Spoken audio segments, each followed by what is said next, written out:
session of our 1 week online FTP on research methodology conducted by Marthoma College, Chungatra in association with GDT TLC of MHRD SGBT Khalsa College, Delhi University, where faculty development program intends to provide real face-to-face interaction and help to upgradation of knowledge, skill, and intends to opportunity.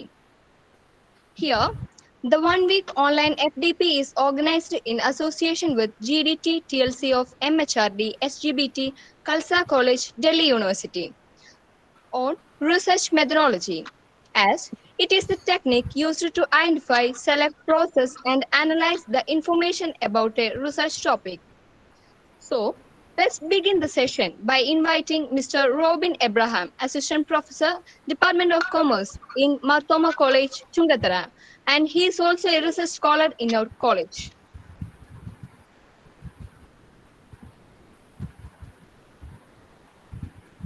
Thank you, Gia. Good afternoon to all. It's a great privilege for me to welcome you all for the session. First of all, I welcome our principal, Dr. Rajiv Thomas, who is the backbone of our college, the brain behind this program. I welcome you, sir.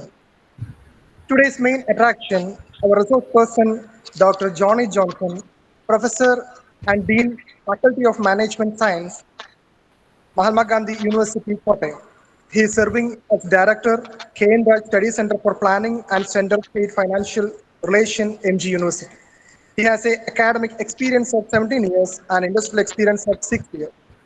In his credit, he had several publications, chapters, published books, and produced several PhDs. From my heart, I welcome you, sir. Thank you. Now, I would like to welcome Mrs. Rency James, Program Coordinator, Assistant Professor, Department of Commerce. Welcome, Miss. Now, I take my time to welcome Mr. Jayaprakash PP, Assistant Professor, Department of Commerce, Government College, Malappuram, and our research scholar who will deliver vote of thanks for the session. Now, I would like to welcome Dr. George TM, IQAC Coordinator, Marthoma College, Shungatra, to the session. Last but not least, I welcome all my colleagues, teachers, and all participants to this section. Thank you.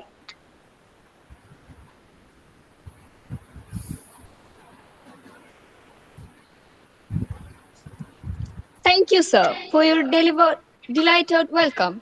It is our immense pleasure to invite our resource person, Dr. Johnny Johnson, Professor and Dean Faculty of Management, Science, Mahatma Gandhi University, Kottayam.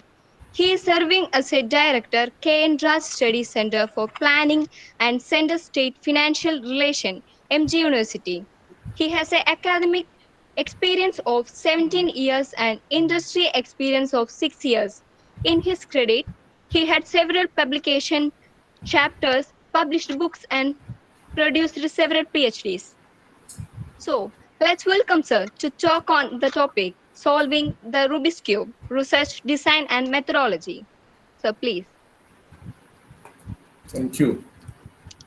First of all, good afternoon to all of you. Respected Principal, Dr. Rajiv Thomas, my very good friend, and I'm really thankful to him for having given me this opportunity to come and deliver a session on this topic. And I also thank the Marthoma College because this is not the first time I am invited to take a session. This is probably the second time. Almost around the same period last year, we had one session that was one of the seminars which was organized by the college. And this is the second time which I'm invited, and I'm very much delighted and thankful to him. So coming back to the topic which is assigned to me, the topic is research design and research methodology. Now, I don't know, for the last, this is the third session, I believe you had already 2 sessions. You have been introduced to the topic of research, what is research and what is the importance of research, why research is essential for an individual as well as an academician. What are the dimensions of research? You must have also been given some idea of how to start your research, that is, how to identify the problem and what is the process which is involved in identifying the problem and the importance of review of literature. Now, since you have already been introduced to this topic, so I would like to hear something from the audience, because I believe some of you are listening to me. For some, maybe you're seeing me for the second time or third time, because a similar session was taken by me probably a few months back in a different college. There again, and not only that, I've taken 3 sessions, I think, continuously on this topic and similar topic during the last 1 year. So I had participants from various states last time also. They were interacting very well. This time also probably there'll be some people who will be repeating the same thing. So I would like to start by requesting at least few of you who are directly viewing this program to switch on the camera so that I can interact with you directly. Because I'll be, throughout the session, I'll be keeping my camera on. So I would request, if at least people who are from faraway places, they can also switch on their cameras, and so that I can see them. So that is my request. Now to start from, Prachi Rastogi. I think I'm seeing you second time. Last time also you, yes. Some familiar names are coming now. Anyway, so let me just start by asking few questions. What is the relevance of literature review in research? Can somebody answer to this question? What is the relevance of literature review in research? Most often, it happens, in recent times, it happens to be the most neglected part in research. What is the relevance of literature review in research? Can somebody tell me the answer? Sir, it helps to find out the research gap.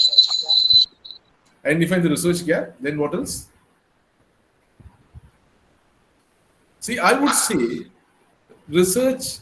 literature review is the soul and heart of research. It is the soul and heart of research. If you have done your literature review properly, that means you know very well how to do a research. Because literature review is not merely to identify the gap, but in the process of you identifying the gap, you would have read several articles, several research papers, several good literature, and you would have known how a researcher has done a good research. You would be knowing what is the methodology adopted by that researcher in that paper. You would be knowing how to really define put forward your hypothesis. And you will also know how to put forward your hypothesis for your study. So the heart and soul of a good research is a good literature review. Please understand that. And that happens to be the most neglected part nowadays. Now, if you have done a good literature review, that means you need not consult very many people to know how to move forward. You know yourself because you have read it. And when I say literature review, you should, as a researcher, should also be very careful to source good literature. Now, what is good literature? Good research. What is that? That is where continuously we have been hearing from UGC as well as from various research agencies that you should go through some good articles published in refereed journals. So in the process of coming out with good research, UGC has now introduced a list of journals wherein you should publish your articles. And when you are supposed to publish in these journals, you obviously will have to refer to these journals for your review also. Please understand that.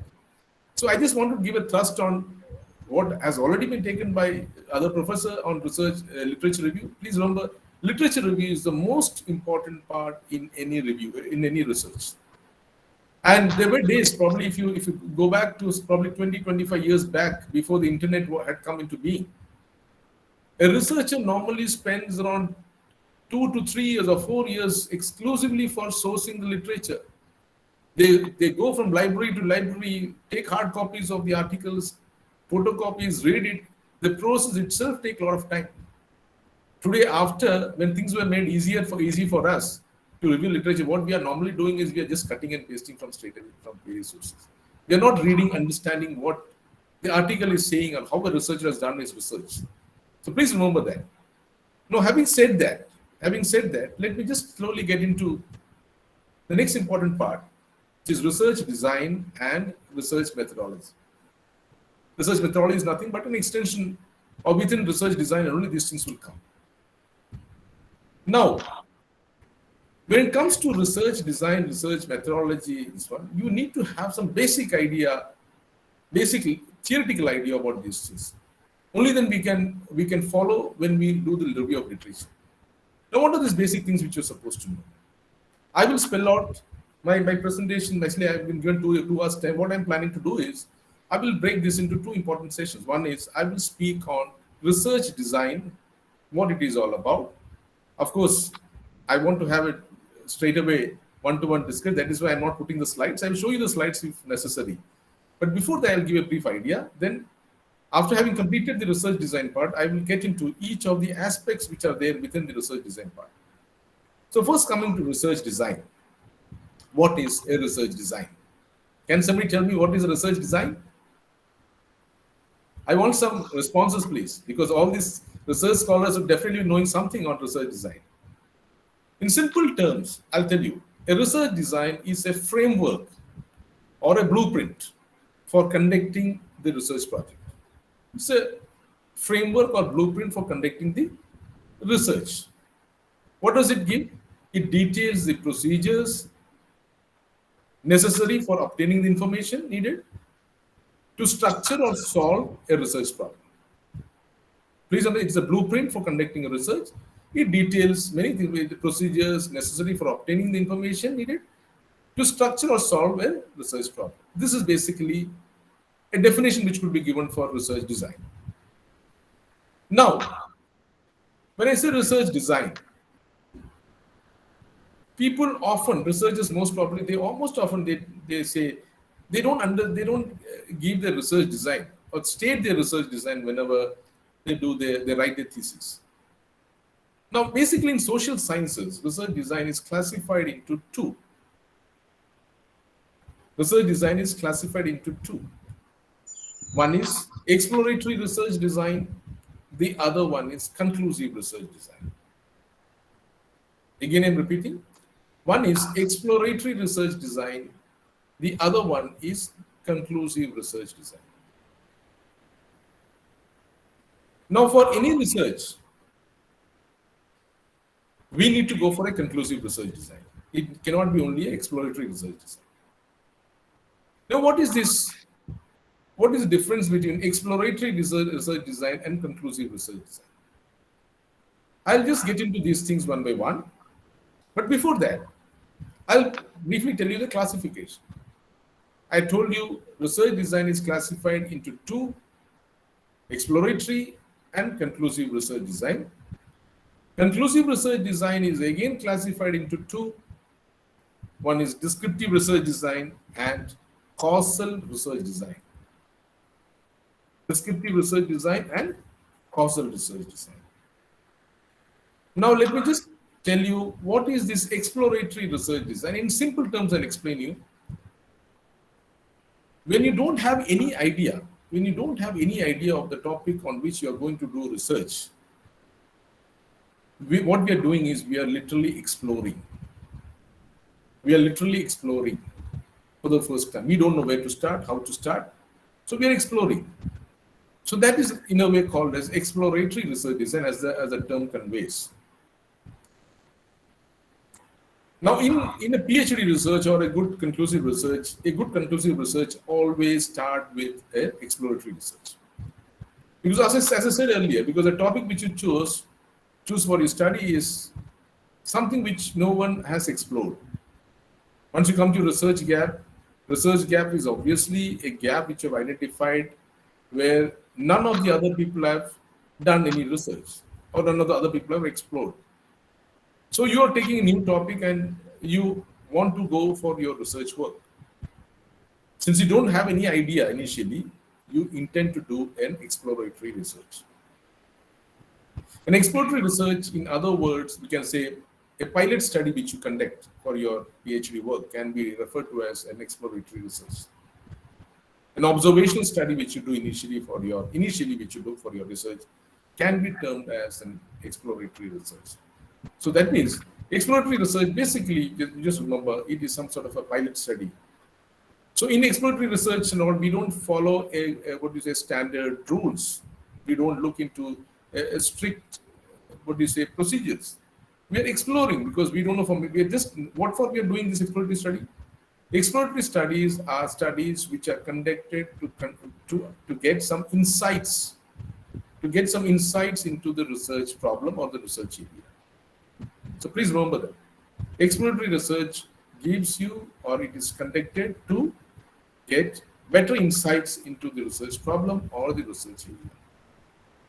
So that is the understanding of exploratory research design.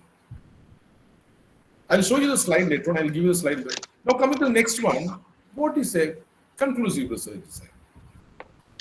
So once through exploratory study, what are the things we understand? Through exploratory study, we try to understand or get the variables which are required for the study. Through exploratory study, we are able to define the population properly. We can through exploratory study, we can, after understanding the variables, we are able to prepare a proper questionnaire for your research study, a measurement tool for your research study. So exploratory research designs are very important for PhDs because we get a lot of insights before we get into the real research. Now coming to the next one, which is conclusive research design. An exploratory research design is most often followed by a conclusive research design. For a PhD work, we always end, after having done the exploratory study, we go for the conclusive research design. Now, conclusive research design is divided. It has got two things. One is, as I said earlier, one is descriptive research design, and the other one is causal research design. Causal, C-A-U-S-A-L, causal research design. Now, what is descriptive research design? A descriptive research design basically describes, for example, if you have taken doing a study and if you've got variables taken for the study, you try to describe everything properly. That is descriptive. Describing everything is called, for example, in a marketing, we may take a marketing problem and we probably try to want to describe the market characteristics or market functions or market, positioning strategy. All these things are description which we can give. So that is called as a descriptive research design. The other classification of conclusive research design is, as I said earlier, it is the causal research design. Causal, C-A-U-S-A-L, causal research design. So in causal research design, what happens is we try to understand or study the cause and effect relationships. The cause and effect relationships are studied by using causal research. So somebody has written something. I think somebody said, who is this? Somebody has written something on me saying that the screen is not visible. I don't understand when you say screen is not visible. I have not put up my PPT so far. Dr. Renu Sharma is there? Yes, sir. Okay, sir. I thought you have shared the screen. No. I have not put up my PPT so far. I'm just explaining this. After that, I'll give you my PPT because. Okay, sir. No problem. Thank you. So I'm just saying this because let me explain this. So I'm just explaining causal research design. Causal research design is the study of cause and effect relationship. In cause and effect relationship, when we have got multiple variables, a combination of independent and dependent variables, we can easily study the cause and effect relationships. So causal studies normally employ cause and effect relationship studies. Now I'll show the slide. You can just go through that slide and then I'll move further. Okay. So I think all of you want to get the slides. Yeah.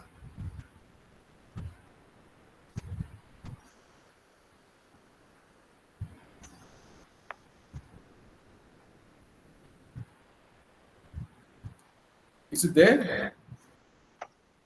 Yes, sir. Yeah. So if in case it loses, please tell me. Okay. So I'm just again, whatever I've said just now, I'm just repeating once again. A research design definition is there. Research design is a framework or blueprint for conducting the marketing research or maybe any research project. It details the procedures necessary for obtaining the information needed to structure, or solve marketing research problems. Okay. Now, what are the components of research design? Please look at this. What are the components? I have just listed out the components. The components include, we list out the information needed, what information is needed for our study, that we'll list out. We design the exploratory, descriptive, or causal phases of the research. As I said earlier, a good PhD will have different phases. It often starts with an exploratory phase, then it goes to the descriptive or causal phase. Then third thing which is to be mentioned in your research design is your measurement techniques and scaling procedures. How do you wish to measure various, information or various data? How do you measure that? Specify the measurements and scaling procedures. Next one, you construct and pre-test a questionnaire. Of course, I know that there is another section after me who is going to deal with questionnaire designs and questions. So there is a construct and pre-test a questionnaire. Next, you need to specify the sampling process and sample size. Then you also need to give a plan of data analysis. So this many things need to be mentioned in your research design. I hope it's clear now. Yeah.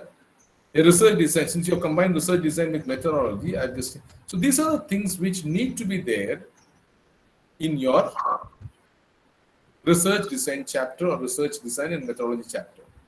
What information is needed? What are the phases of research design phases you have employed in your research? What are the measurement techniques and the scaling techniques adopted, procedures adopted in your study? Your questionnaire, what type of questionnaire, what are the variables which are there in the question? All these things need to be there. Next one is your sampling process and sample size. And next is a clear plan for your data analysis. So this many things need to be there in your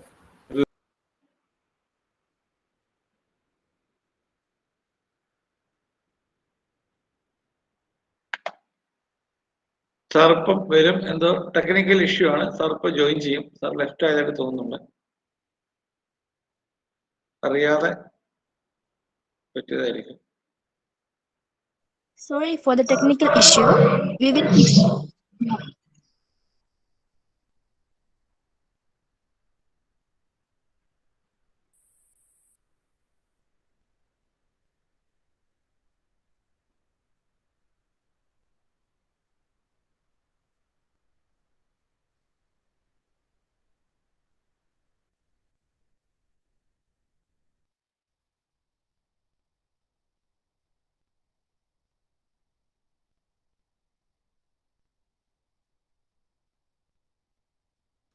സാറേ മ്യൂട്ടാ, sir മ്യൂട്ടാ.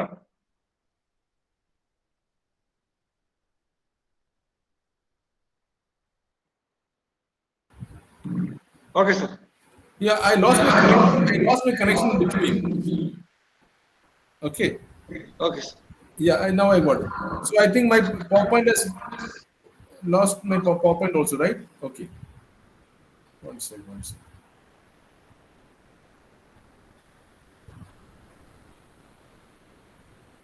Let me come to my PPT. Just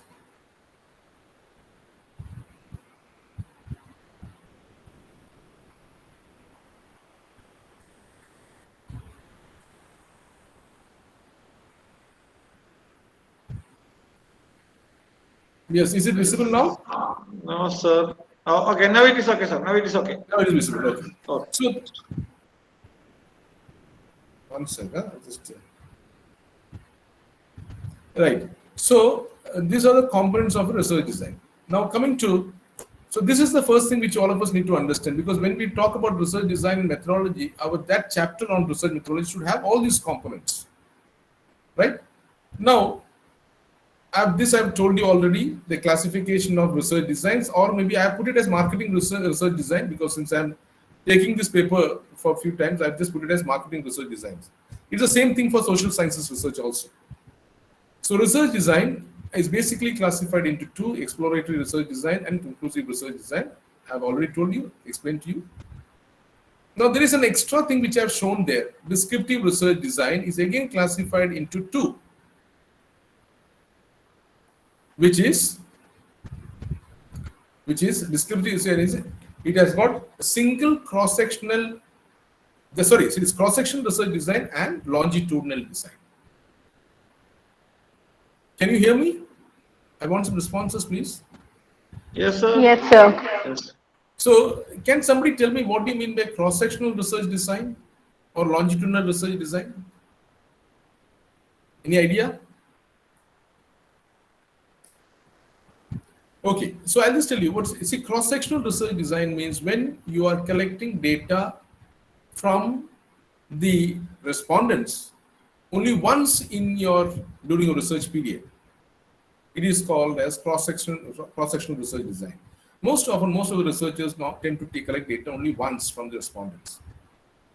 But there are some studies wherein you are supposed to take data or collect data from the respondents at 2 different time intervals or 3 different time intervals from the same respondents. So that type of studies we refer to as longitudinal research design. For example, before an action has taken place, we conduct the study. After the action has taken place, we conduct the study with the same respondents. So that type of studies are referred to as longitudinal research design. So please remember that. So descriptive research design is further classified into cross-sectional research design and longitudinal research design. Okay. Now there is another thing which is called a single cross-sectional design or multiple cross-sectional design. Multiple means we take one sample. From that sample again only once we are collecting. We have got different samples. From different samples we collect data once for our study. That is called as multiple cross-sectional design. So this is just for the theoretical knowledge which I am saying this. Just you need to know that. Okay. Now, I'll just go to the next slide. I have explained each of these things. So somebody was asking me, okay, you can just see that explanation to each of these things I have given there. Now, what is the objective of exploratory research design? It is to provide insights and understanding on the problem which we are going to explore. As I told earlier, exploratory research design gives you insights or basic idea on your research topic. Whereas conclusive research design, since you have understood everything, the conclusive research design is used to test specific hypotheses and examine the relationships. So conclusive is because you have the background knowledge of the problem which you want to explore. You have some idea. So you also have few hypotheses which you have already established. So you want to test whether that is true as far as your sample is concerned. Got it? So that is the thing. So what are the characteristics? Here the information in exploratory research design, the information needed is defined very loosely. Research process is very flexible and unstructured. I've told you we don't follow the rules when it comes to exploratory research. Here the sample is small and non-representative. You know, when I said non-representative means what? It is not representative of the entire population.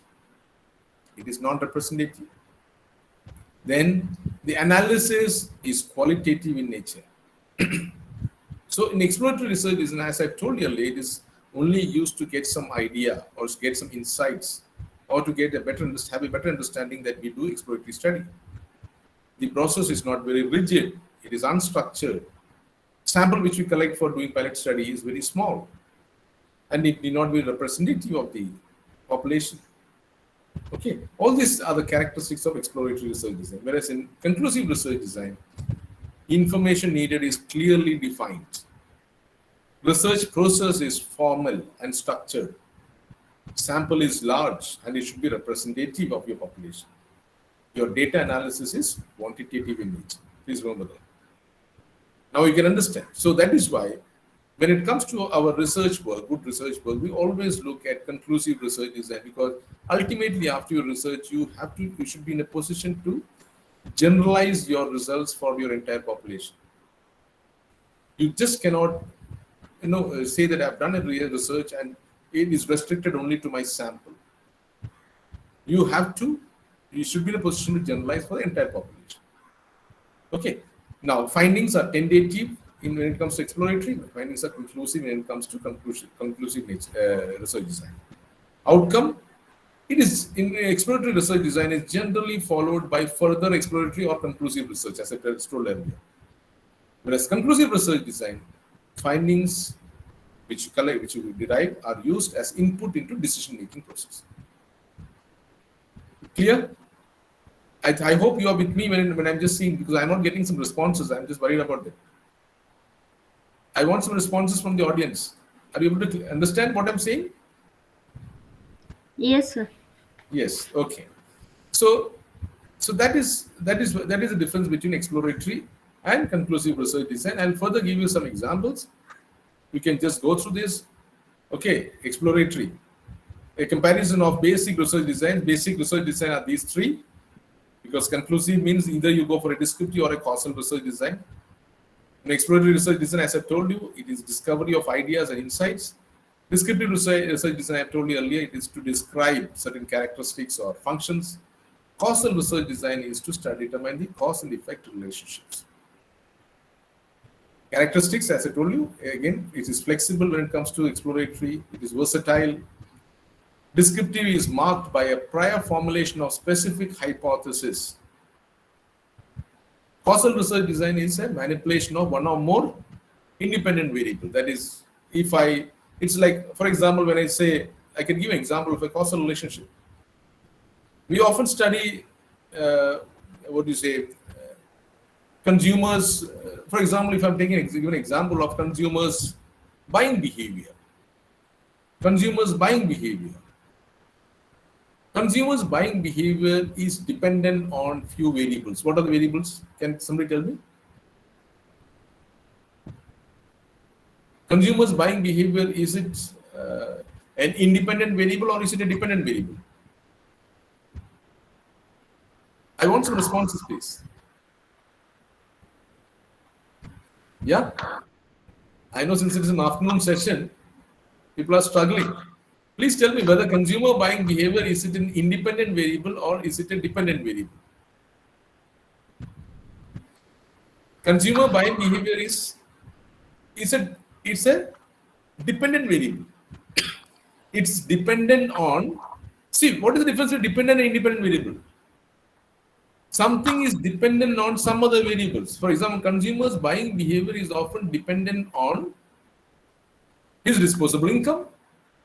Yes? Yes or no? Yes. Yes, it is dependent on his income. Yes, sir. What else? Depend on what else? Quality of the product. Yes or no? Yes. Their Yes. preference. Their preference. Their preference. Simple in a very simple. It is language. dependent on the different products available in the market. Yes. Of course, on the income which customer have to spend, or disposable income, you can say. Yes. And the taste and preferences, of course. Correct. So when we say here, consumers buying behavior is dependent variable. Independent variables are income, preferences, taste, quality of the product. You can say n number of independent variables. Right? Now here, based on, if you start manipulating the income of the respondent, his buying behavior also will vary. Yes or no? If he is given a disposable income of 1 lakh and asked to purchase something, his purchasing ability or his choice of product will be different. Yes? If he reduces income, his choice of product will be different. So I can do manipulations with my dependent variables in the cause and effect studies. So I'm just explaining to you what is a cause and effect studies. A causal research design, in causal, we can always manipulate. We can always manipulate one or more variables and you can get a different results. So that is the importance of causal research design. By the way, I think when I just say these things, I hope all of you can understand, because I know that in research, most of us have studied research methodology in our post-graduation as well as in our research, in our PhD work also. But we need to follow these things step by step for us to understand it. Somewhere I've used another term, which is when it comes to descriptive research, I said it is marked by prior formulation of specific hypothesis. Prior formulation of specific hypothesis. Can somebody tell me, what do you mean by hypothesis? Because I know these things need to be covered here. It cannot be covered separately. What do you mean by hypothesis? You can respond freely, because not necessary that you should be saying correct things and all. What is your understanding of hypothesis? Yes? I want some responses. I want some responses, please. I'll show you the slide. Okay. What do you mean by hypothesis? Sir, hypothesis is a statement. It's a statement. What statement? Tentative statement. Tentative. See, these are all things which you collect from books and all. What is your understanding of a hypothesis? A researcher's understanding of a hypothesis. I said, no, the review of literature is the soul and heart of a research. You, after having done, reviewed n number of literatures, you get some idea about your research area or your topic, isn't it? You also come to certain conclusions about your research area. I'll give you a small example now. I think I want to study, take for example, I want to study the,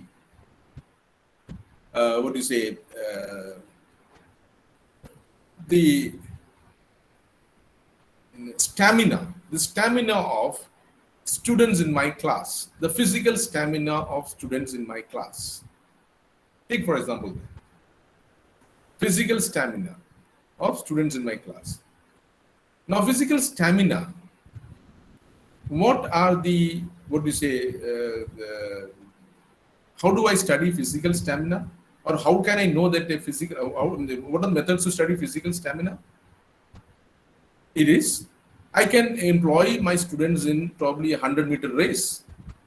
I can employ my students in a marathon race and see how far students have got the stamina to withstand for such long distance running, isn't it? So here, in a class, I've got both boys and girls. In a class, I've got both boys and girls. I'm making all of them to go for a small 100-meter race or a marathon for 5 kilometers, wanting to see whether they are, how many of them are able to withstand. So before I conducting this and coming out with my results, I have some prior knowledge about the stamina level of students in my class, isn't it? What are the conclusions which I can draw before I make them actually go for a stamina to study this? What are the conclusions I can draw? Can somebody tell me? First of all, can I draw some conclusions before the study itself? Yes. Of course, sir. From a prior knowledge? Yeah, yes. Yes, you can draw certain conclusions. We can. Regarding. What are these conclusions? Suppose a person belonging to certain age group have more stamina. Then. No, let us take all the students are in the same age group. Then persons having good food habits, having a balanced diet, have more stamina, and having good physical exercises have more stamina. Okay. Then without any illness, they have more stamina. Okay. Then those who are able to complete a physical test have more stamina and such like. Okay. Okay. Now, what are better food habits? Good food habits will be having better stamina. You said many things. Yes. No, these are all tentative statements. These are all your assumptions. These are all your these are all your hypotheses. So before the start of the study itself, I have some prior knowledge, some conclusions I have drawn already, which I believe is true. Why I believe it is true? Because this is what I've generally read from many places. This is what I have been taught Good food habits means you'll be having better healthy, you'll be having more stamina. This is what I've been taught. This is what have been proven in most of the other tests also. Isn't it? So these are my tentative assumptions or conclusions which I've drawn. These are my hypotheses. So what are hypotheses? Hypotheses are not simply assumptions. These are conclusions which these are assumptions, but these are assumptions drawn from various previous studies, which I believe is true. Now this I frame as hypothesis. Now after framing this as hypothesis, I want to test whether this is 100% true in my sample. Are you able to clear? Now to form these hypotheses, how do I come to form this hypothesis? You have said that good food habits means a person will be having better stamina. How would I? With this, did I get it from out of the mind?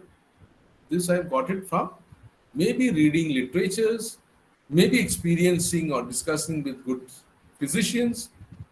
So these are well researched or reviewed areas. After my review only, I got all these things. You got the point? So it is through your reviews that you will have to come out with your hypothesis. And this hypothesis I will be testing in my sample. And that is exactly what I do in my descriptive research design. Clear? This is what I do in my descriptive research design. Clear? Okay. Now I'll just continue further. Let me just go to this slide. One sec. I'll go to this slide.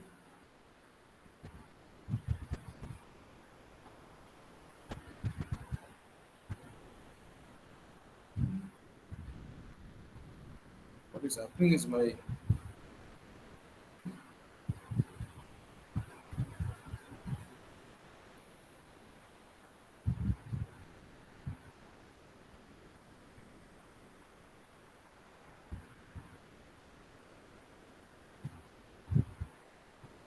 okay.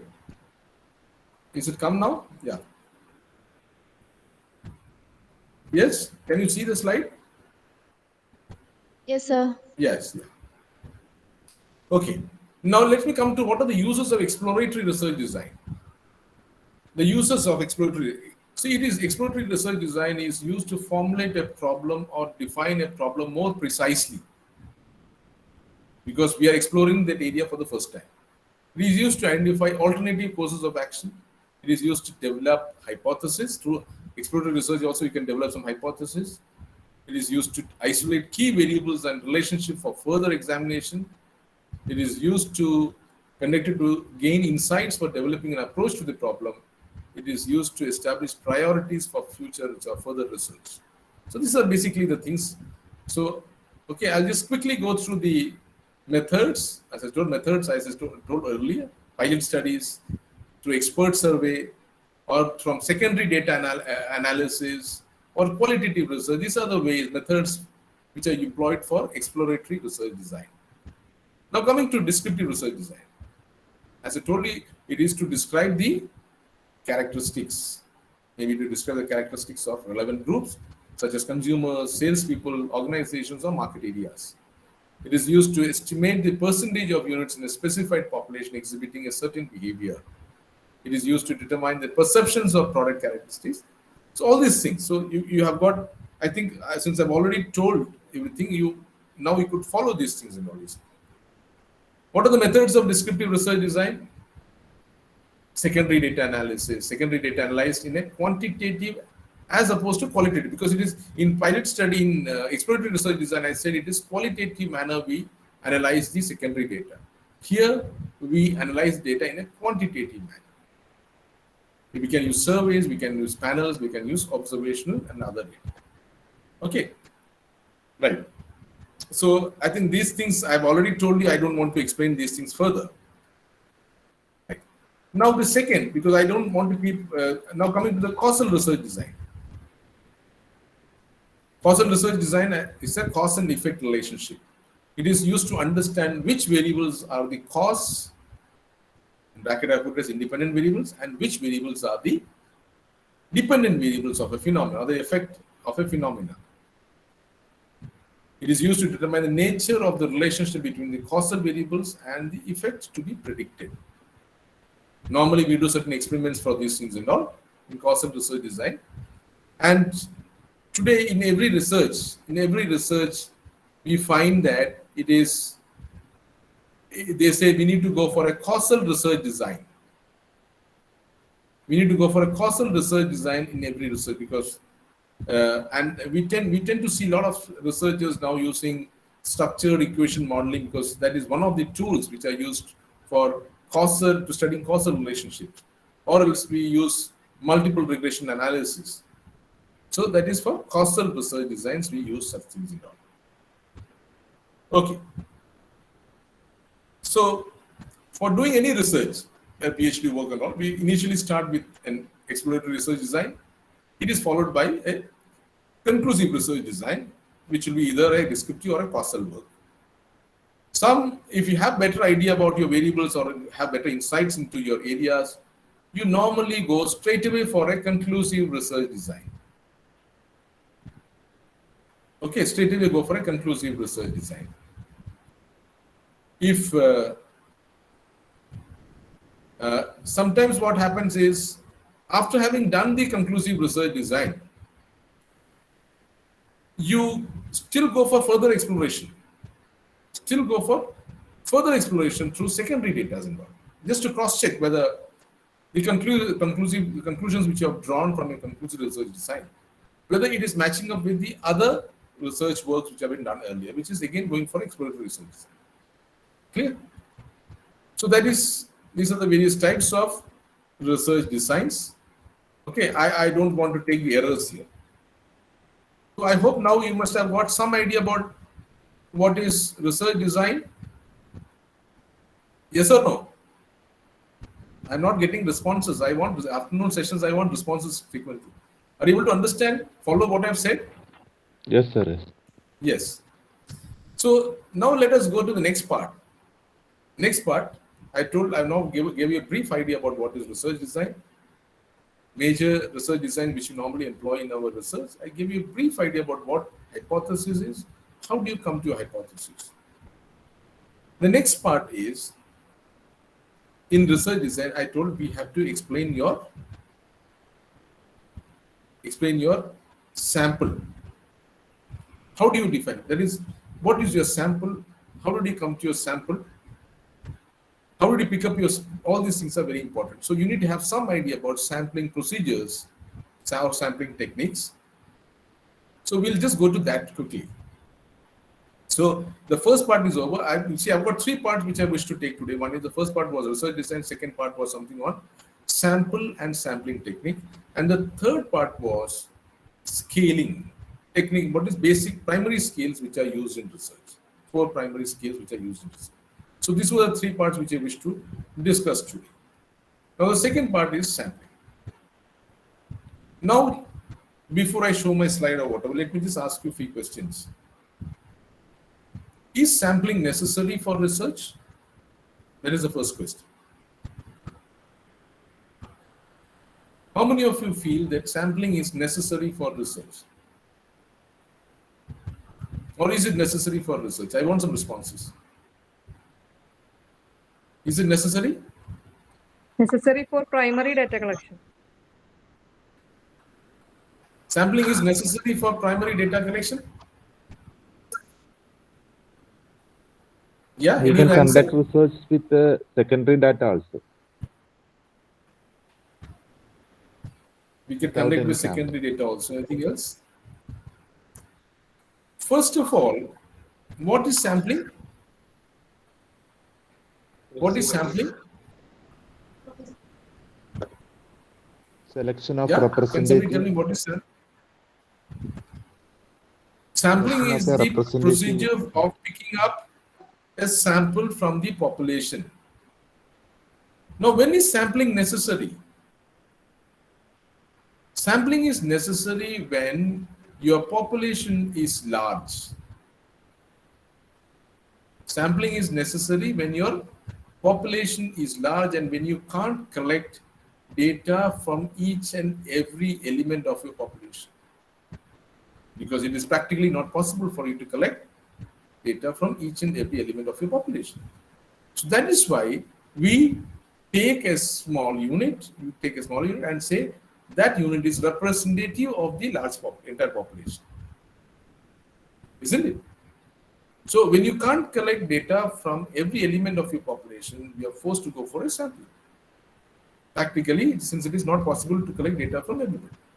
What is the opposite of sampling? Opposite of Census. census. Please remember that. So, if you can go for a census study, that is the best study.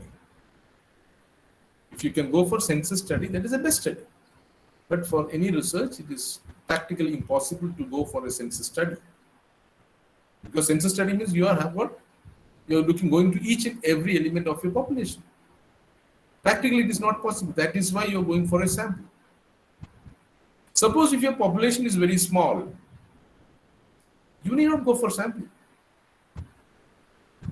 Maybe for your study population, if study population is only, say, maybe 100 or 200 or 300, why should you go for sampling?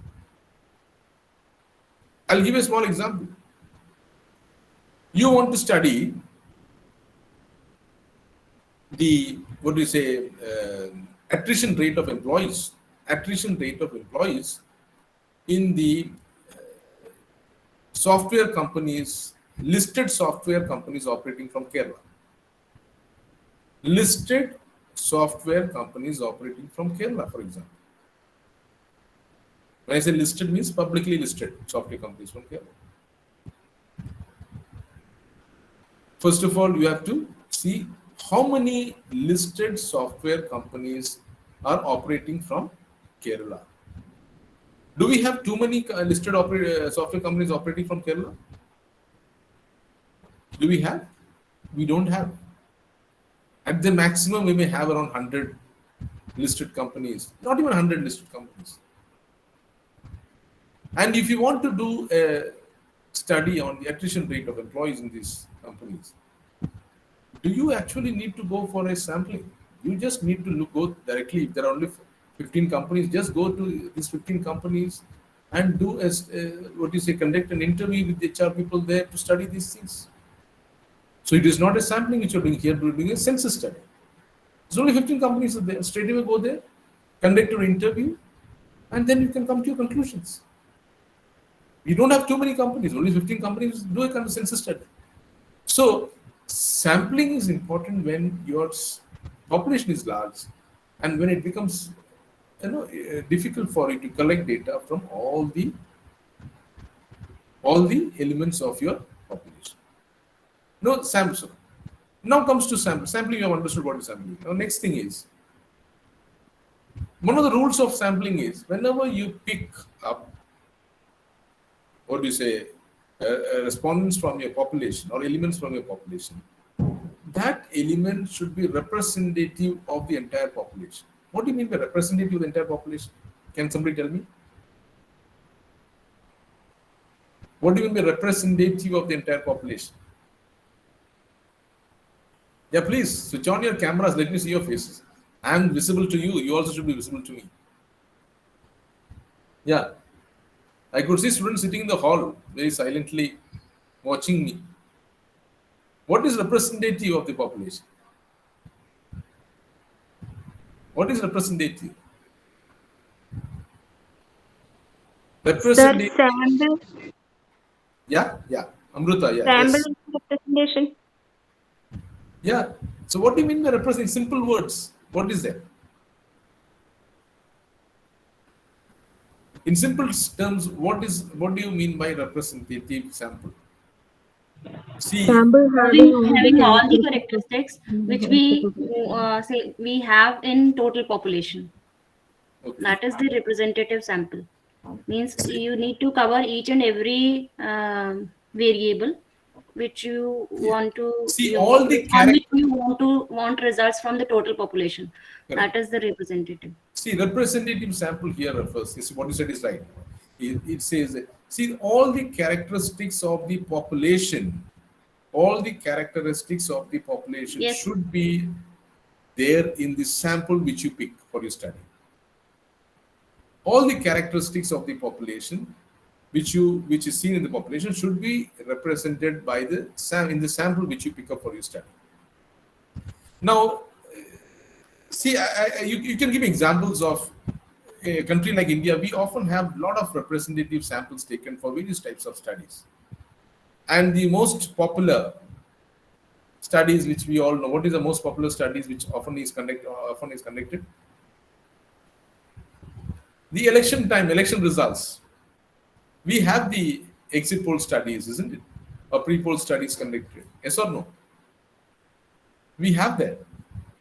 And how do they do it? For a country like India, wherein the electorate number is going for crores, for a national, for Lok Sabha elections, the electorate number is in crores. But we often find the predictions made before the election. There is a pre-poll surveys involved. And even exit poll surveys are conducted. Now, exit polls, let us look at the exit poll. The pre-poll surveys, they banned it. Now, it's said exit polls. After the election is over, before the election results are published, all the channels, they go for the exit poll analysis. Now, exit poll means what? After the person has casted his vote, when he's coming out, the research agencies or the media people or media agencies which do the research, they go and contact this person, like the elector, and ask for his opinion. That is exit polls after exiting the booth. Now, exit poll predictions or surveys, when TV channels discuss, do you think they go to each and every electorate in the country and get their opinion? No. They take only a representative sample.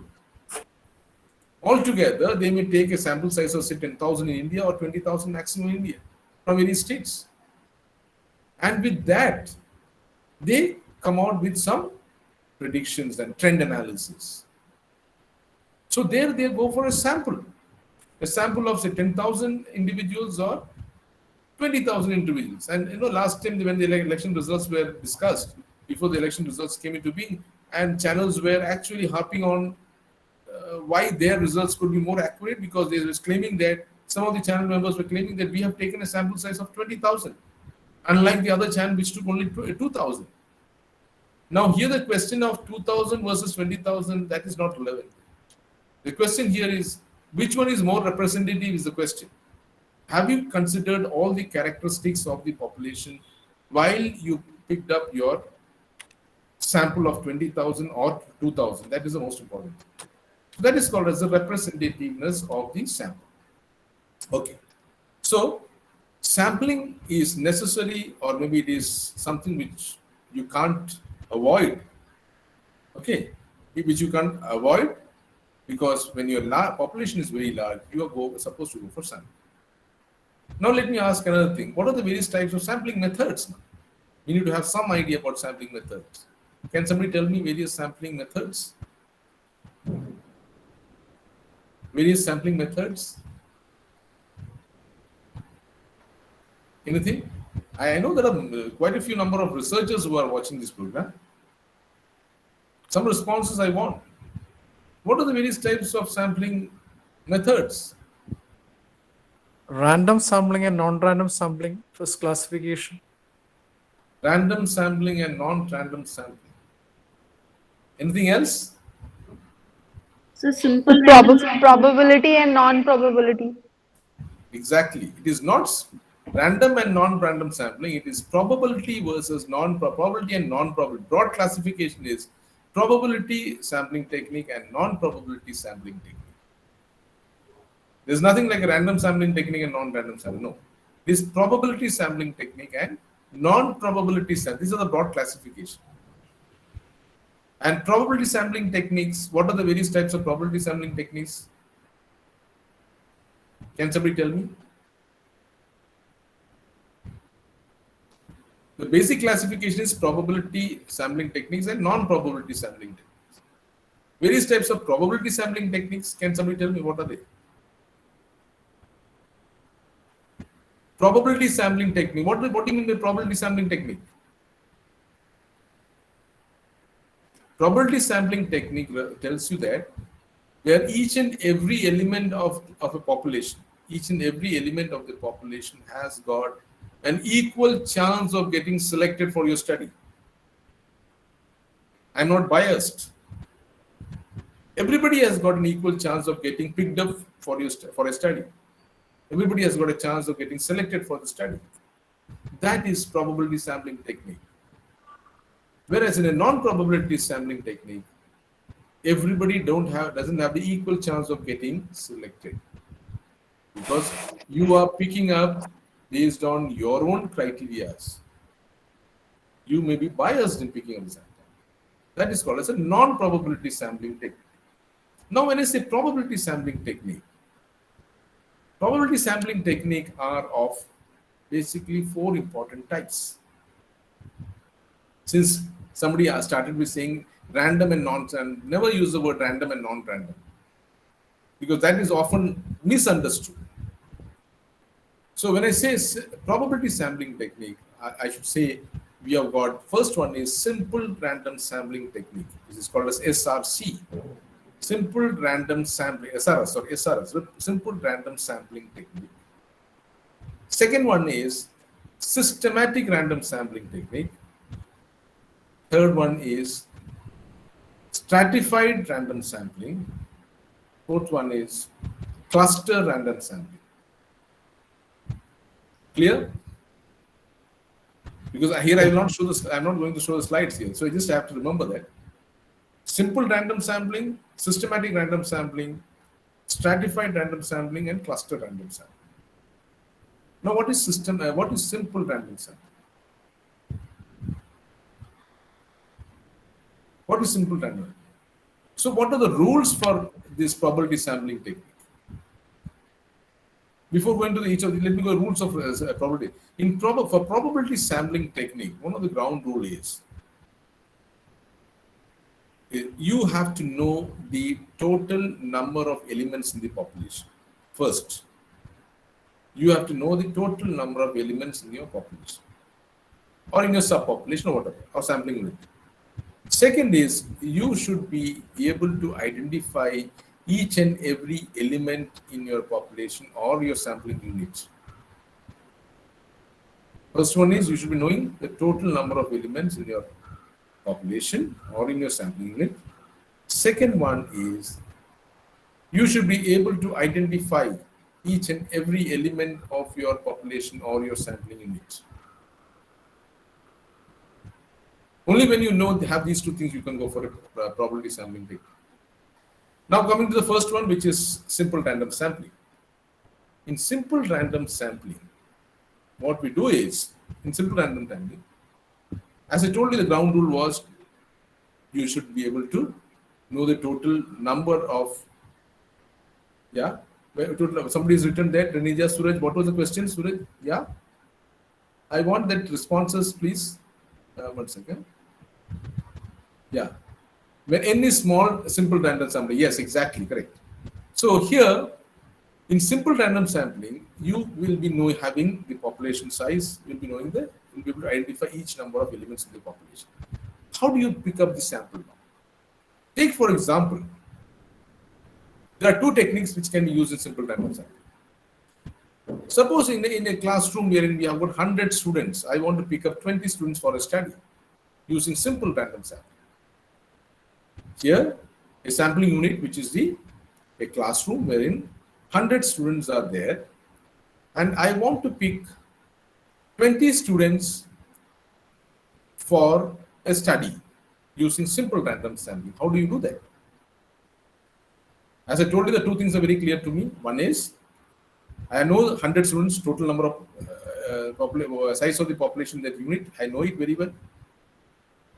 Number 2, I'm also able to identify each and every element in this classroom. 100 of them I know by name or something else. I can identify by roll number or by the names. Now, how do I pick up this 20? That is the question. Using simple random sampling, I can't pick up people according to my choice. What is the way out? Can somebody tell me? Drawing lots. Yeah? Drawing lots. Drawing lots, yes. I can use lottery method. Not lots, I can use lottery method. I can put all the 100 names in a box, shuffle it, and just without looking at the cover, I can pick up 20. Everybody had an equal chance of getting selected. Few of the lucky ones or the unlucky ones got selected, you can say. So it is called a simple random sampling using the lottery method. There is another method, that is using simple random table. In most of your research textbook or research methodology textbooks, at the end of the appendix or this one, you will find a simple random table which is given. Using a simple random table also, you can go for selecting the 20 elements from your population. So that is called a simple random sampling. Now this is not random sampling. Please remember, never use the term random.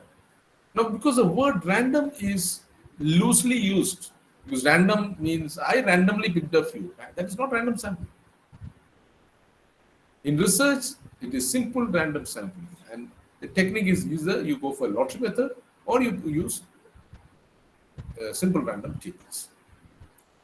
Now I'm taking the same classroom of 100 students, and I want to pick up 20 students using systematic random sampling. 100 students are there in my class. I want to select 20 students using systematic random sampling. How will you pick up? Can somebody tell me what is systematic random sampling? You can pick 10 from male and 10 from female. Yeah, please. Yeah, once again. 10 persons from male and 10 from female. I didn't get you. Can you please be louder, please? 10 persons from the male students and 10 persons from the female students. That is arbitrary. That is wrong. Yes. That is, how did you fix 10? I never said equal number of boys and girls. Yes. Sir, every Unfortunately. fourth student or every fifth student starting from first roll number, you can choose. See, systematic random sampling is very simple. If your sampling unit population is 100, I told you 100, you have to pick up 20. Divide 100 by 20. 5, right? You pick up every fifth individual.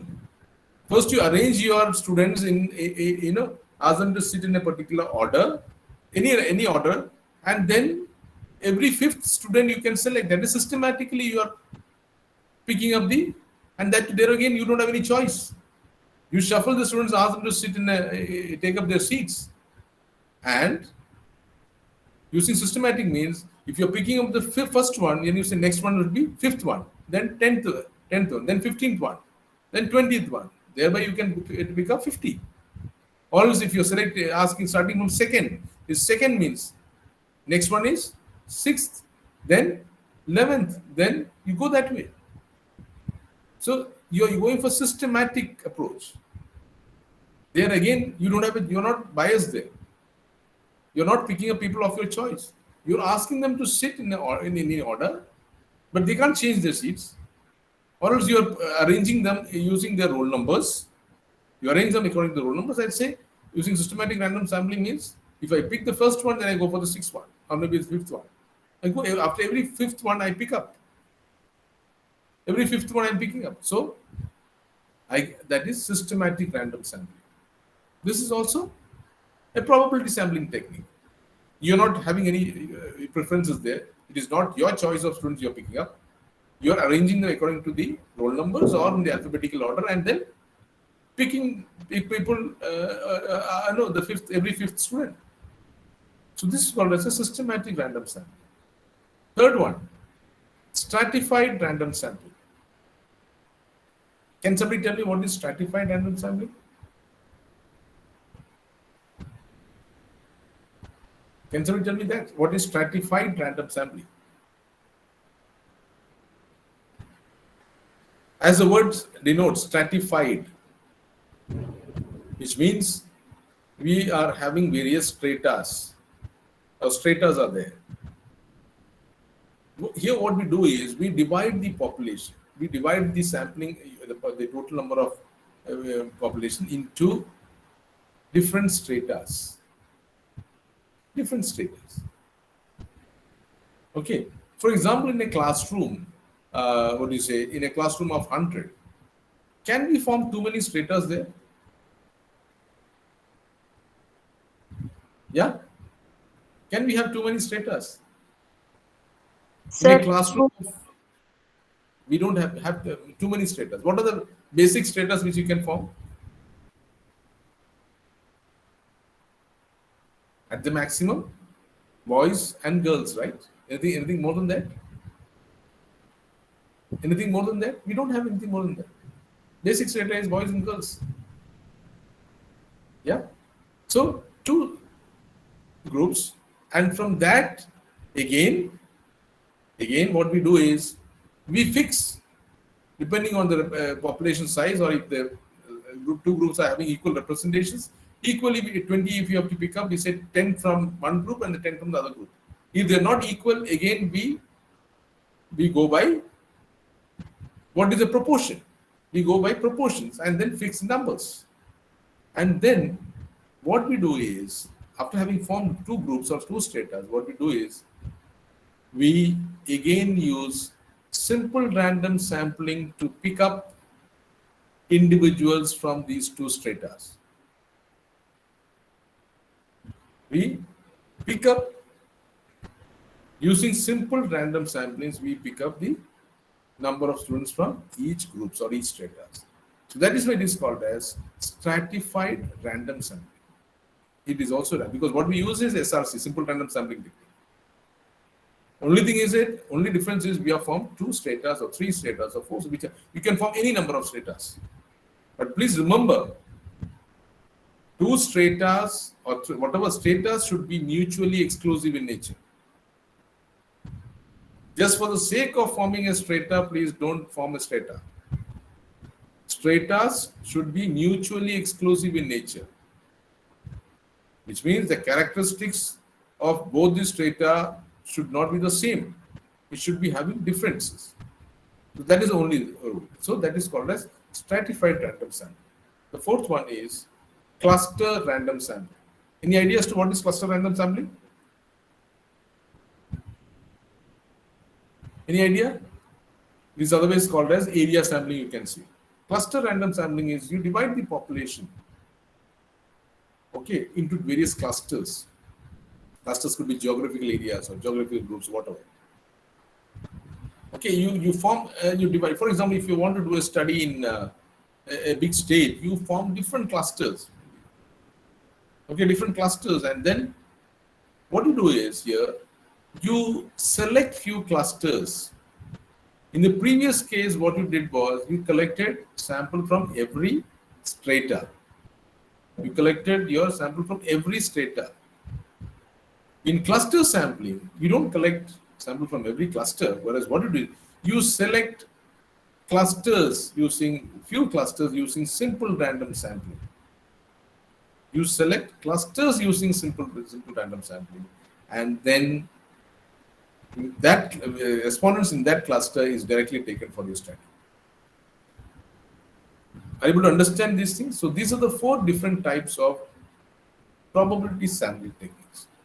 The reason why I'm explaining this is because most often people fail to understand these things, because even though they have read many things and all, they are often confused with these things and all. This is a very important thing, because often what we see is in... Yeah, please. Hello, sir. Sir, suppose I collect data from 4 zones. Say, for example, north, east, south, and west.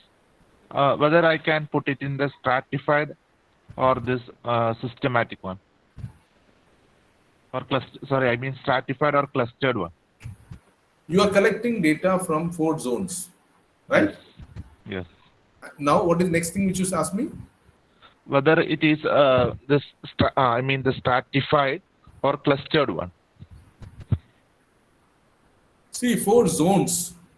Yes. You are collecting data from 4 zones. What is the purpose of... 4 geographical zone. 4 geographical zones, right? Yes. 4 geographical zones means it will never be stratified, because you don't have a strata. Yeah. 4 zones are, all zones are having the same type of respondents. Characteristics are same, right? The characteristics of all the zones are the same. So Characteristics may or may not be same. No. Characteristics, as a researcher, you should define. Yes. Characteristics, because for the consumers from 4 different zones. Consumers are consumers from any zone you pick up. Okay. Oh, okay. So there is no difference there. So there is no strata there. Right? So that is characters. So now here, see, I'll tell you the common thing which people often do. What you said is right. For a large state, we need to go for zones. Now, I'll come to that later. That is called as a multi-stage sampling, random sampling. Multi-stage. That is different. That is how we should go. That is multi-stage, multiple stages are used. Now here, you can't go for, this is not a stratified random sample. Here it is, you can go for simple random sample. You only, since it is too large, you divide into zones. Zones may further be divided into districts. Districts may further be divided into towns. Okay, multiple stages we categorize our respondents. Okay, so at different stages we'll take. Are you able to understand, Baiju? Yes, sir. I think now also I think there is some minute differences between this stratified and this type of sampling. My difference Here between also, stratified and what? In case of stratified sampling also, we divide the data based on the stratas. Am I correct? Yes. But and this strata have some peculiar feature also. Yes. Suppose this north, south, east, and west have some identifiable characteristics. Can we consider it as a stratified sampling? No. See, if you are using the word if, see, as a researcher, you should have a clear idea. I'll tell you what is a strata. Yes. Now, my consumers, I can see stratified. My consumers are from different stratas. High income group is a different strata. Low income group is a different strata. Are you able to understand? Yes. I first of all classify my respondents that way. Okay. Maybe then once what do you say? Salaried employee is one strata. Self-employed is another strata. Got it? Okay, sir. That is having a common characteristics. Salaried class is having a common characteristics. Self-employed is having a. So these are strata. They have got peculiar characteristics. You got it? So if there are peculiar characteristics, we can consider them as yes. strata. Okay. Zones are not stratas. Please remember, zones are not stratas. Because they have the common characters. Yes. Zones are common. Zones are not stratas. Okay. So stratified says, and again, what is stratified random sampling saying? You divide the population into different stratas and then you pick up elements from each strata. From every strata you have to pick up for your study. Got it? Okay, sir. Okay. Now it's clear. Whereas in cluster sampling, you don't pick up from every cluster. You select few clusters for your study and all elements in that cluster is taken for your study. Cluster random sampling. So please keep this because these are some studies demand that you go for stratified random sampling. Some studies demand that you go for cluster random sampling. And we should know that. Okay. We should know these things, and that is where your understanding of the subject, understanding of your sample population is very important. You need to have a better understanding of the population which you are willing to study, and so that you can take your sample appropriately. Right. Now I'll just go to the next one, which is called as the non-probability sampling technique. Probability sampling technique I have covered. Can somebody tell me, list out the various non-probability sampling techniques? Please it can be quick. I'll just. So we have got a few more minutes left because I want to have a discussion round also. Yeah. What are the non-probability sampling techniques? Non-probability sampling, very simple. One is the convenience sampling technique. Snowball. Yeah.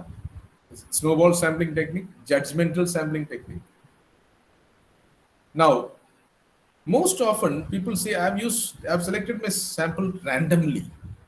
Now, randomly, if I ask further, randomly means what? Randomly I picked up. Randomly I picked up from the population.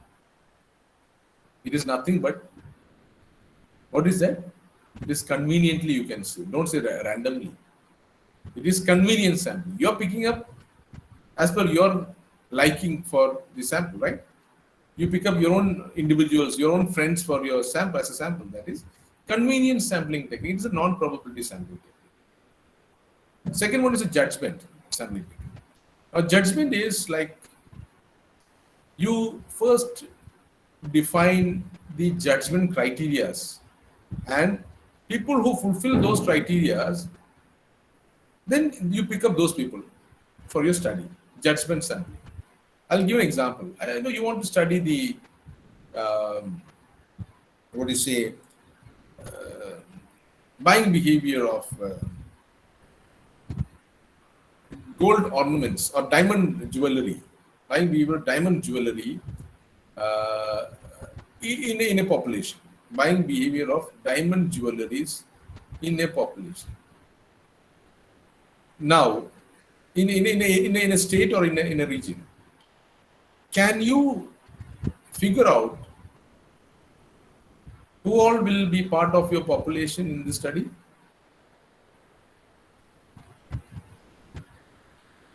I want some responses.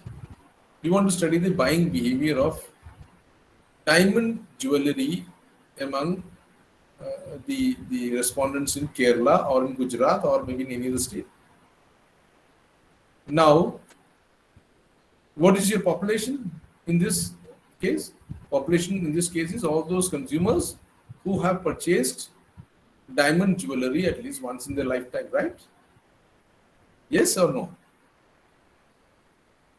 Yes or no? Yes, What's sir. responses? Renu Sharma, you are there? Yeah? Yes, sir. I'm there, but sorry. Can you please repeat it? What you were saying? Actually, I had a call at that time. I'm asking, you want to select the, what do you say, study the buying behavior of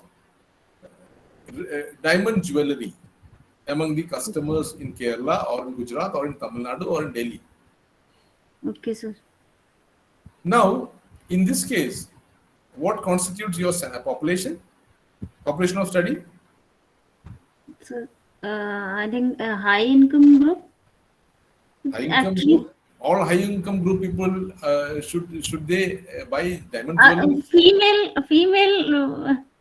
That should be the first one. What you said is right, high income group only. But my question here is, yes, all those consumers who have purchased diamond jewelry at least once, right? Buying behavior means they should have purchased at least once. Yes, sir. Diamond jewelry. Who could be these people who would have purchased at least once? As you said, high income group people. Very high, okay. Now, how will you identify the elements in this population? Your study topic is to study the buying behavior of consumers. Let's see, people buying behavior of diamond customers who have purchased diamond jewelry. So, how will you identify your respondents? It is difficult, right? Yes, sir. It's very difficult. Very difficult. So, in this case, what is the best sampling technique which you can use? Sir, Yeah. No, sir. Actually, get some idea or get some from the data from the. No, I'm asking which is the best sampling technique? Best sampling, yes. Judgmental sampling is the best sampling technique. Yes, we can go for judgmental sampling. What are the judgment criteria, as you said earlier? Judgment criteria is? Sir, we can have some data from the stores that regular buyers of those stores. Do you think they'll give you? Do you think any jewelry shop will give you the customers list? They will never reveal. See, all you can do, they will never reveal. All you can do is you can go for a judgment sampling technique. Now, what are the judgment criteria? The judgment criteria now you will develop. You will develop the judgment criteria. What do you say? As you said, it is high income groups. High income groups, whosoever is having money, they will buy the say. Yeah, but again, how will you know that people are these are high income groups? So nearby me or see.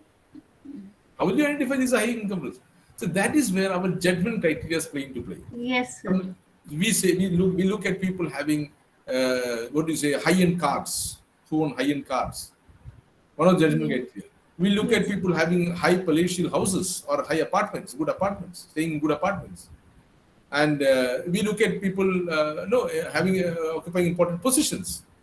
Yes, So sir. these are the judgment criteria, and we believe that probably these are the people who could go for diamond jewelry Diamond jewelry. Yes, sir. or who could have purchased at least once, but still we're not very sure. But these are the judgment criteria which we formulate. And we use these judgment criteria to identify our elements. You identify using these judgment criteria, you identify the elements. So this is called as judgment sampling. Clear? So you have got Yes, sir. mean sampling, judgment sampling. What is snowball sampling? Can somebody tell me what is snowball The sampling? snowball sampling is reaching out the say your whatever the sample to from the another sample. Say you are collecting sample from one person and he is giving reference to the other that collect the sample from them, Correct. from that So, person, and then he is giving the another reference that collect the sample from that. That is snowball, I think. snowball sampling, very good. So snowball sampling is when when the elements which you wish to study are not what do you say, widely available. No, in that case you just identify one or two customers of yours or maybe possible respondents of yours, and once having collected data from those respondents, you ask him for references to give two more respondents. For example, in your earlier question, we can use snowball sampling also, that we select one and getting the idea that who is buying jewelry, diamond jewelry, going to that person. That would be possible for us. But most often diamond jewelries are not something which are not flaunted in public. No, sir, diamonds are for flaunting. Diamond jewelries, people may not be knowing who is having jewelry because most often these are all hidden. They use only occasionally for some of the functions. The remaining things are all hidden. Yes, sir. So not necessary that everybody would be knowing who is having jewelries and all. Even if they reveal, the first person will ask, how do you come to know? Sir, people flaunt with diamond jewelry. Okay, anyway. Okay, that's okay. Yeah. Now the second thing is, when it comes to this snowball sampling, I can give an example. I wish to study, for example, if I wish to study the buying behavior of people, buying behavior of, say, automobiles worth more than 1 crore rupees. I mean, buying behavior of Rolls-Royce cars in India. Buying behavior of Rolls-Royce cars in India. Do I have too many people owning Rolls-Royce cars in India? I don't have. Yes or no? Do I have a list of people owning Rolls-Royce cars? I may not be having. So what I will do is, I normally identify one customer who is owning Rolls-Royce car and probably contact him and get all whatever responses from him and ask him to refer to his friends who is in the same league or who owns a similar car. So he will be able to direct you, or maybe he'll be able to give you two friends' name. And those two friends again will give you two more each. So that way it snowballs. So that's a type of, this is called as a snowball sample. Clear? So I think I've covered this sampling, and sampling is a very, very important thing which all of us need to understand. Right? Okay. Now I'll go to the third part, which is last part which I wanted to convey, which is basic scales in research. Basic primary scales in research. Now, when I say scales, what do you understand by scale? Can somebody tell me what is a scale? What is a scale? All of us use scales. Right from the kindergarten school classes, we have been using scales. What is a scale? It is a tool for measurement, right? It is a tool for measurement. Now here, in research, we have again scales. In social sciences research also, we have got scales for measurement. And here, every question in our questionnaire, again I'm repeating, every question in our questionnaire represents a scale. Please remember that. every question in our questionnaire represents a scale. Clear? And we have to know which scale is represented in this question. That much of understanding has to be there in every researcher. Are you with me here? Are you understanding what I'm saying? I was starting with scales. Baiju, are you there with me? Since Yes, sir. Yeah, Sir, Rachi, can we say magnitude? Can we say magnitude? I don't know whether it is right or wrong word for yeah, please. measuring this. Magnitude for a scale and this thing.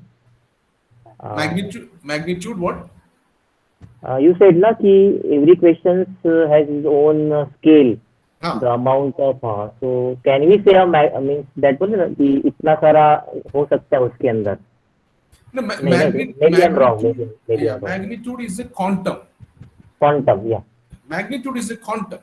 Scale is basically used to measure. Okay, it's a tool to measure.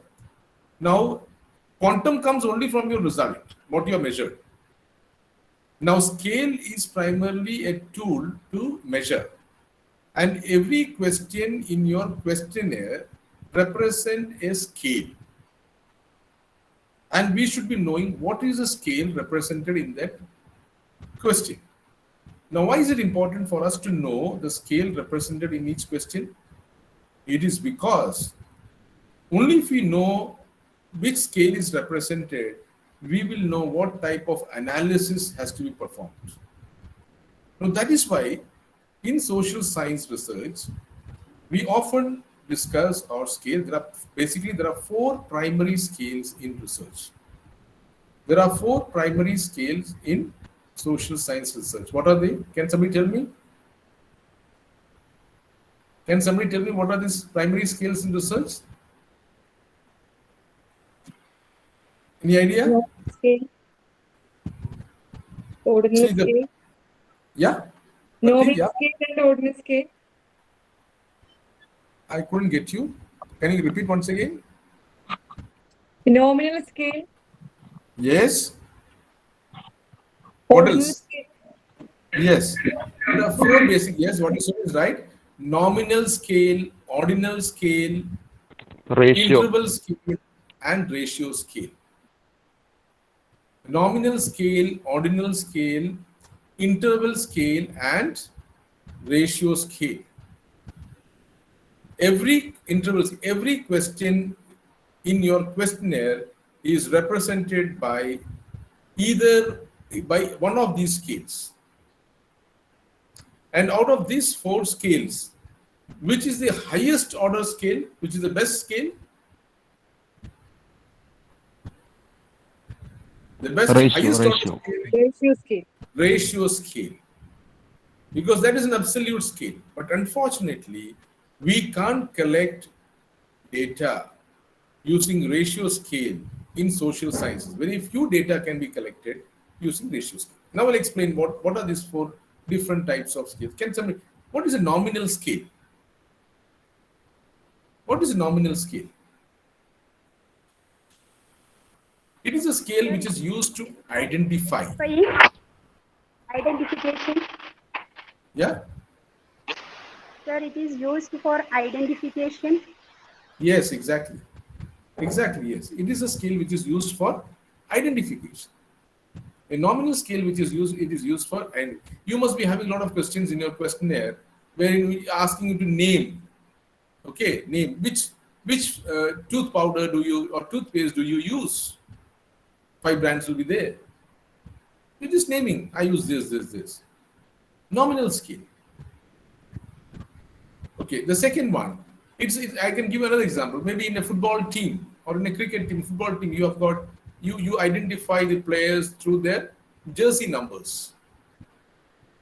You identify the football players through their jersey numbers. That is a nominal scale. In a sprint, in a 100-meter sprint also, you identify the runners through their jersey numbers. Whatever jersey numbers given, it is given to identify that player. We don't call by names. It is just used to identify. The next one is ordinal scale. Ordinal scale. What is ordinal scale? Ordinal scale should be understood as ranking scale. Okay, ordinal scale is nothing but ranking scale. In a football team, you have got 11 players. You use a nominal scale to identify each player through the jersey numbers. Now, second one is you also have a classification. Somebody would be a best player in the team. You rank somebody to be the best player, somebody to the next best player. You have rankings like that way, isn't it? So, that type of measurement, wherein ranking is done, it is referred to as ordinal scales. Questions wherein you ask respondents to rank are referred to as ranking scales. Now, there is something peculiar about ranking. There is something peculiar about ranking. What is the peculiarity? In a classroom, because nowadays, even schools and colleges also, we don't give ranks. Now, ranking, what was the problem with ranks? See, if there are 30 students in a class and if somebody has scored 490 out of 500, he'll be getting the first rank. The second person would be a person who is below him. The second person would have got only 450, and he's second rank. But the third person would have got 449. Third rank would have been 449. Fourth person would have been again 400. So, what is the difference which you find in ranking system? The distance between first rank and the second rank, and the second rank and third rank, these are not static. These are not the same. The gap between them are not same. Now that is solved in the case of the third scale, which is the interval scale. Interval scale. Interval scale, otherwise called as the rating scales. Here, the distance between one point to the other point, distance between each of these points are same. Now, we normally use rating scale questions. For example, Likert scale. Using Likert scale, we measure many things. On a 5-point scale, we ask respondents to give their opinion of maybe agree, strongly agree to strongly disagree. Strongly agree, neither agree nor disagree, disagree or strongly disagree. 5-point scale. And between these points, the distance is the same. So this is a interval scale. And the last one is an absolute scale, which I refer to as ratio scale. Ratio scale is an absolute figure. An absolute figure, which is, for example, the exact measure. For example, height of a person, 6 foot 2 inches, an absolute figure. So that is a ratio scale. Then weight of a person, height of a person, weight of a person. All these are absolute scales. Then what else? Temperature, is it an absolute scale? Temperature, is it an absolute scale? I want respondents to reply. Yes?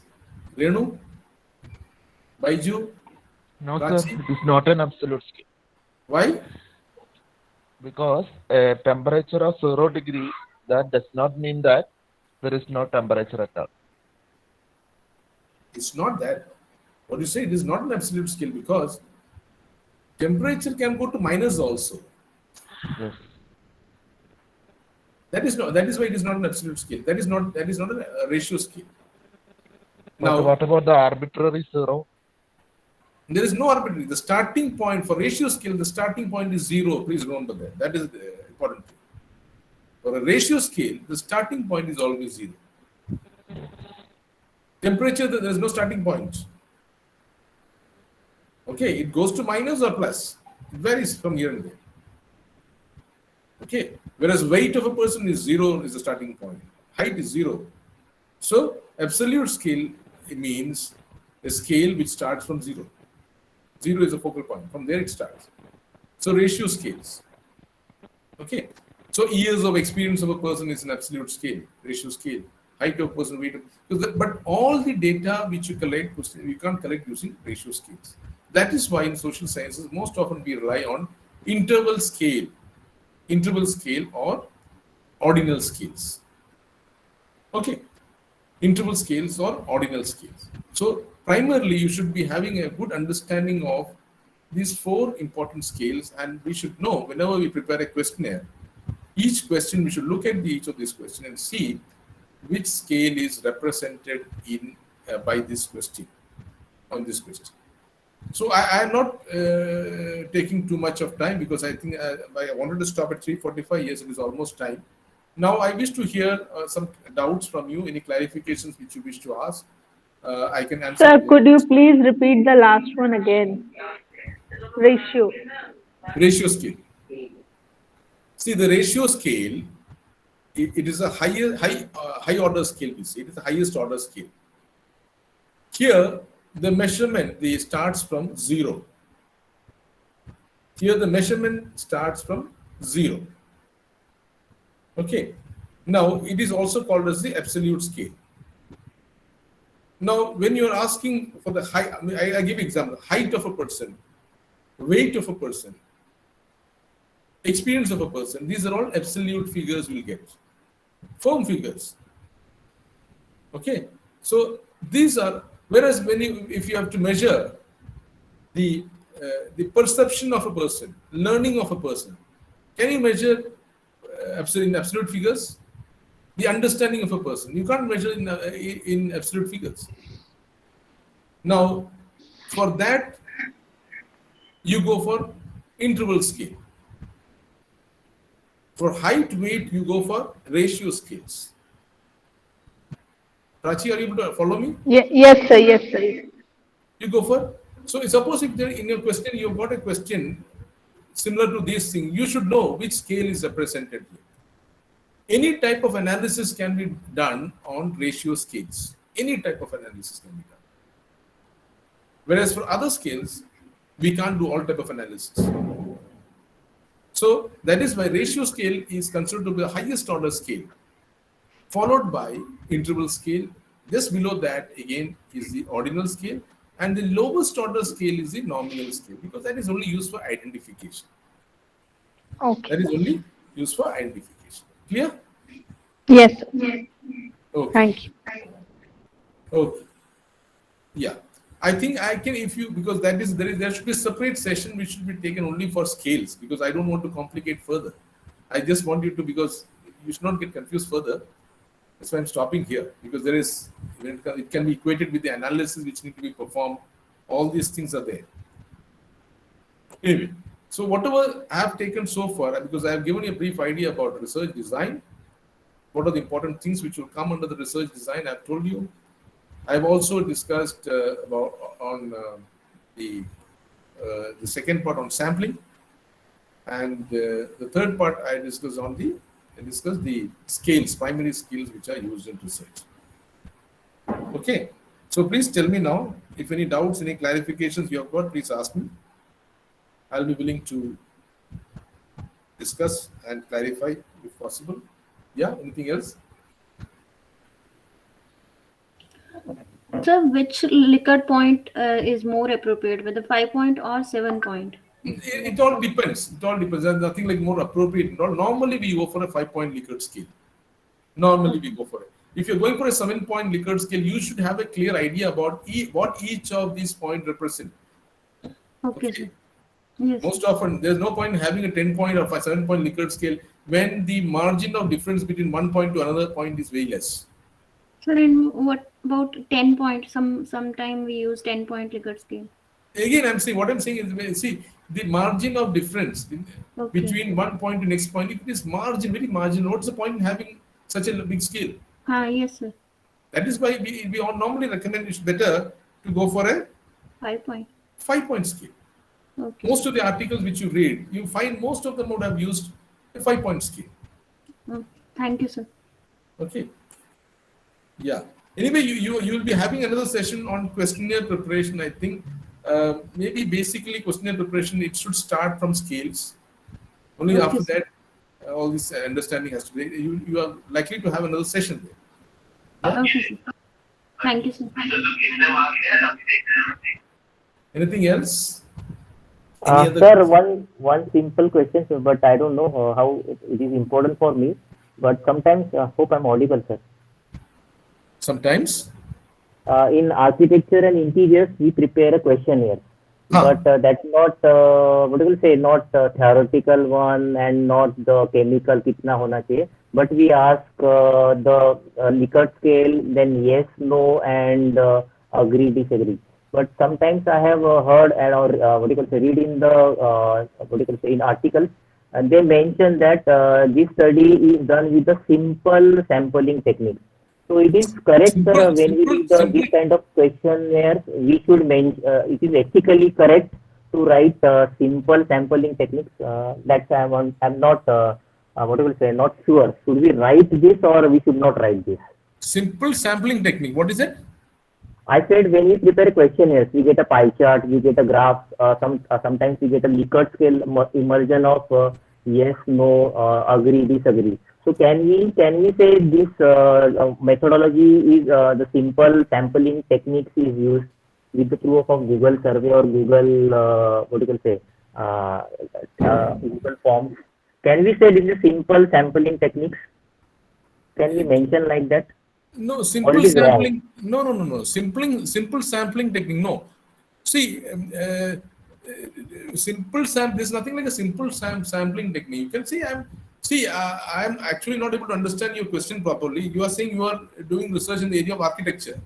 Architecture, interiors, and we prepare like most of the researchers prepare nowadays online internet surveys. No, we call it Google survey. See, in internet survey also you can go use simple random sampling for internet survey also. If you are very particular about, if you know the respondent to whom you have picked up your respondent using simple random sampling, you can say you have used simple random sampling. Suppose, like for example, again I'm saying I have got 100 respondents.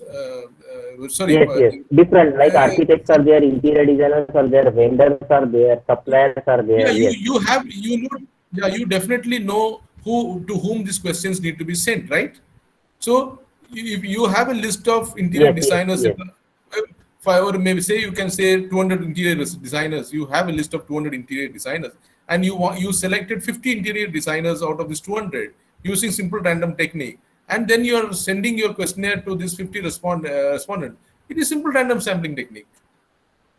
So you can always mention it that way. Okay, got it, sir. Thank you, sir. Okay.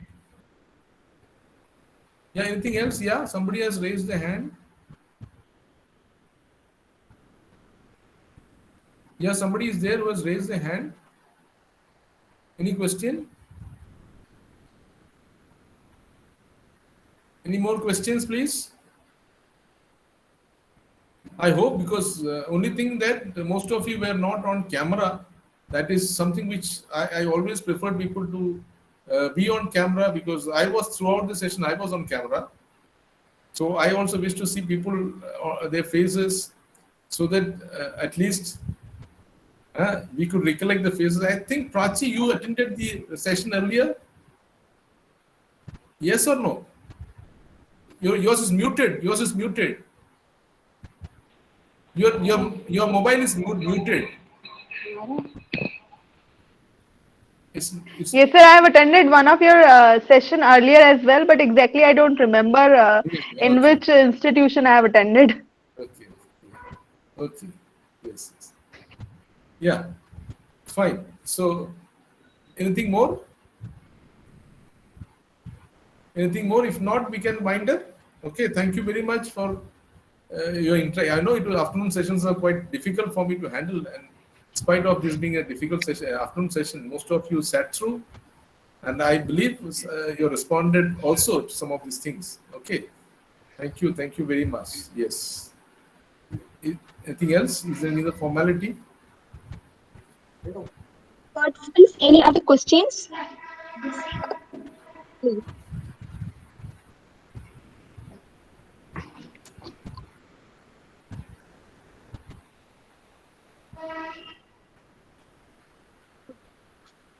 I hope there is no doubts and queries from participants. Yeah. They've already asked whatever they were supposed to ask, they've already asked. Yeah. Yes. Yes, sir. Yeah. Thank you, sir, for your enlightening words. It was a fruitful session, and also to make the session more interesting by your interaction with participants. And your session was truly helpful to gain knowledge about the entire structure of research.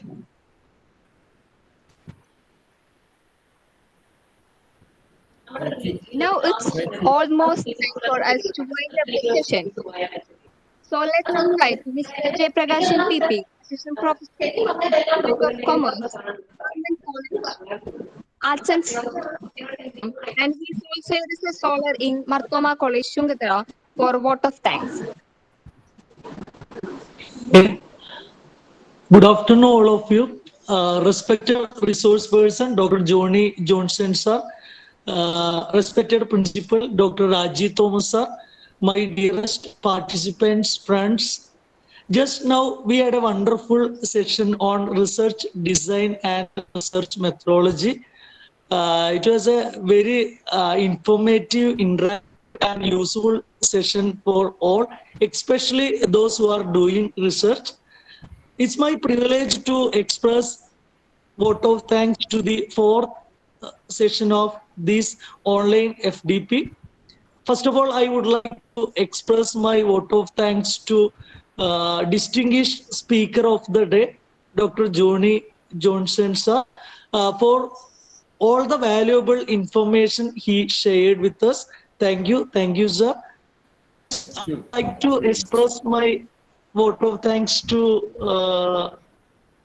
our dearest Rajiv, sir, then IQAC coordinator George, sir, and Robin, sir, for his welcome address to this session. Last but not least, I express my vote of thanks to the entire participants and the team of Commerce Department, Marthoma College, Chungatra. Okay, thank you all. Thank you very much. Okay. Thank you, sir. So let's wrap up this session by once again reminding you the next session of online FDP begins at 10:30 a.m. on the topic Quo Vadis Questionnaire and Data Collection by Dr. Pradeep Kumar Singh. It's a time for National Anthem.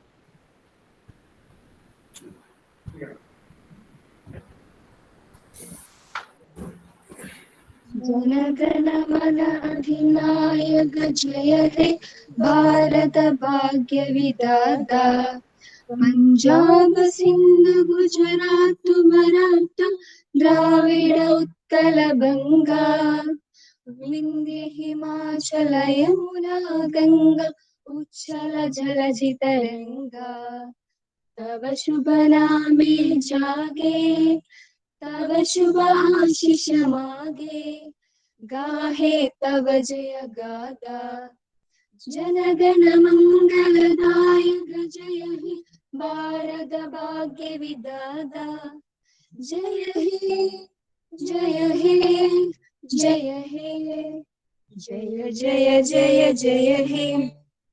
Once again, thank you all. Johnson സാറേ, ഞാനേ ഇടയ്ക്കൂടെ ചെറിയൊരു meeting പെട്ടുപോയി. Okay, thank you for your participation. ഞാൻ വിളിക്കാം. Thank you. Okay. അപ്പോ നമുക്ക് അടുത്ത കൊല്ലം വേറെ പരിപാടിക്കാണ്. Okay, bye. Okay, thank U.